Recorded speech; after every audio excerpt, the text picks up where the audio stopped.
ഒരു വിചിത്രമായ ആചാരം. ലോകത്തിന്റെ ഒരു കോണിൽ ഇപ്പോഴും വിരളമായി നടക്കുന്ന ഒരു ആചാരം. ജീവിച്ചിരിക്കുന്ന വൃദ്ധർക്ക് ശവപ്പെട്ടി വാങ്ങുക, അത് ആഘോഷമായി ചുമന്ന ഘോഷയാത്രയായി കൊണ്ടുപോകുക.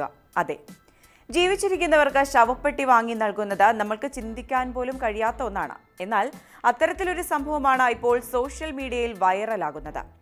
ജീവിച്ചിരിക്കുന്ന അമ്മയ്ക്ക് വേണ്ടി ശവപ്പെട്ടി വാങ്ങിയ ഒരു യുവാവുണ്ട് അങ്ങ് ചൈനയിൽ. മാത്രവുമല്ല, 70-കാരിയായ അമ്മയെ വാങ്ങിയ ശവപ്പെട്ടിയിൽ കടയിൽ നിന്ന് വീട്ടിലേക്ക് ചുമക്കാൻ 16 പേരെയും ചുമതലപ്പെടുത്തി. തെക്കൻ ചൈനയിൽ താമസിക്കുന്ന യുവാവ് പേര് വെളിപ്പെടുത്തിയിട്ടില്ല.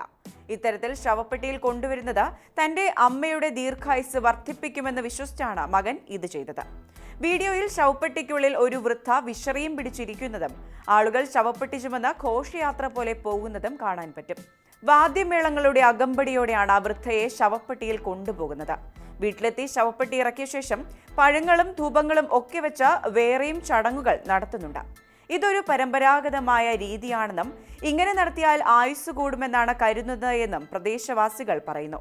എന്നാൽ ഇപ്പോൾ ഈ ചടങ്ങ് അങ്ങനെ നടത്താറില്ല എന്നാണ് പ്രദേശവാസികൾ സാക്ഷ്യപ്പെടുത്തുന്നത്.